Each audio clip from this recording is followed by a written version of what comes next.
Macro economics का बहुत important unit है, that is unit 3, determination of income and employment. उस पूरी यूनिट के फॉर्मुलेज विद इंपॉर्टेंट पॉइंट्स मैं एक साथ लेकर आई हूं आपके पास, तो फटाफट से देखिए।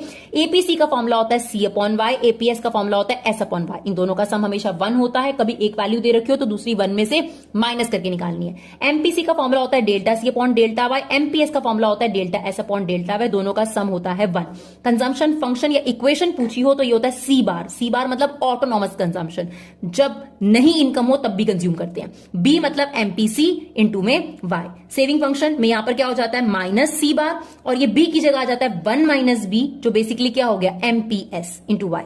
वाई जो होता है वो कंजम्पशन प्लस सेविंग होता है, एडी सी प्लस आई होता है, एएस सी प्लस एस होता है, और वाई और एएस जो होता है वो इक्वल होते हैं।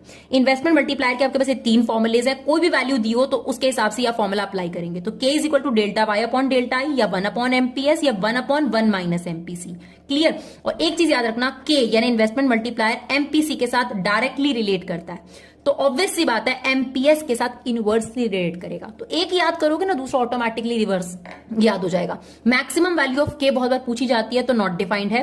मिनिमम वैल्यू ऑफ के होती है आपके पास 1। कभी भी आपके पास क्वेश्चन में कहे कि इक्विलिब्रियम है तो एएस को एडी के इक्वल इक्वेट कर देना, यानी सी प्लस आई को सी प्लस एस के इक्वल इक्वेट कर दो, या सिंपल भी कह सकते हो सेविंग और इन्वेस्टमेंट। अब आपके पास एक वैल्यू बेस्ड क्वेश्चन आता है कि इनकी वैल्यूज क्या क्या हो सकती हैं, तो ठीक है लॉजिक तो है ही हमारे पास, लेकिन इसको याद करने की छोटी सी ट्रिक ली है मैंने। तो यहां पर सबसे पहले मैंने नंबर लाइन के हिसाब से पहले नेगेटिव वैल्यू, फिर 0, फिर 1, फिर पॉजिटिव वैल्यू, है ना 1 से ग्रेटर।